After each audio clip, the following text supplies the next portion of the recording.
આજે તો અમારી જવાનું છે માતાજીના દર્શને, અને જેનિશાએ બાંધી લીધી સ્માર્ટ વોચ. અમે નીકળી ગયા બાઇક લઈને હાઈવે પર. હવે પહોંચી ગયા મા ખોડિયારના મંદિરે. ફટાફટ શ્રીફળ લઈને માતાજીના મંદિરમાં ગયા.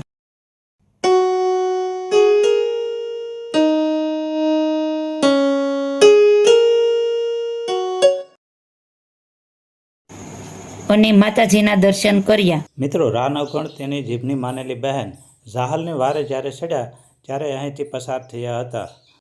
ખોડિયાર માતાજીને સુડાસમા રાજપૂતો કુળદેવી તરીકે પૂજતા હતા. મેં પછી શિવજીની પૂજા પણ કરી અને મેં લઈ લીધી ફેમિલી સાથે સેલ્ફી. આ અમારા જેનિશાબેન જોવા લાગ્યા રમકડા. રમકડા તો બહુ મસ્ત મસ્ત હતા. બાળકોને મજા પડી ગઈ.